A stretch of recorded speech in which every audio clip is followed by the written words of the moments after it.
Hi, I'm Dave Karger. Thanks for joining me tonight on TCM. Up next is another movie that tells the story of a fictional band. From director Alan Parker in 1991, it's The Commitments.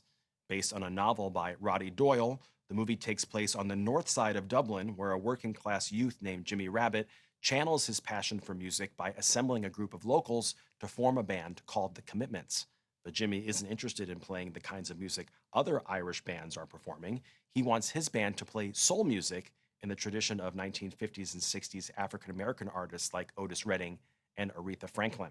Going into production on The Commitments, director Alan Parker felt strongly that the actors in the film had to be convincing as musicians.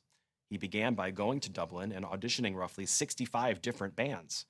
He also put out an open casting call, and more than 3,000 young hopefuls came out to read lines and play instruments. In the end, 12 men and women were chosen to play The Commitments, and only 2 of them had any acting experience. The rest were musicians.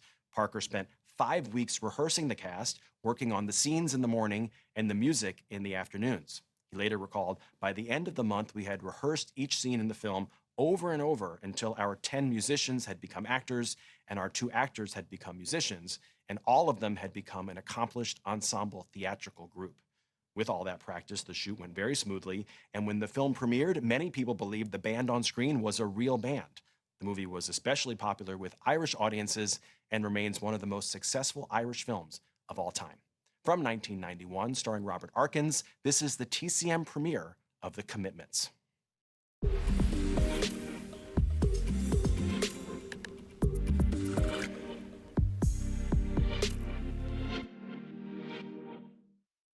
Director Alan Parker was no stranger to making musical films by the time he made The Commitments in 1991. He had already directed unique landmark movie musicals like Bugsy Malone, Fame, and Pink Floyd The Wall.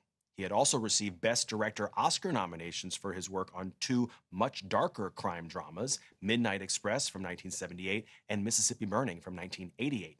Parker made The Commitments in order to work on a smaller scale on a project that would bring him closer to his home and his roots in England. As he explained it, Dublin's north side closely resembled the Islington of the 1960s where I grew up. Everyone I knew wanted to be in a band to escape the world we found ourselves in.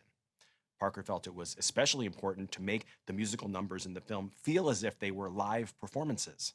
To that end, he had the actors perform their vocals and the music live in every scene, which was unusual for movie musicals. Many of the stars continued to work as musicians and actors after this film, including Glenn Hansard, who played the guitarist.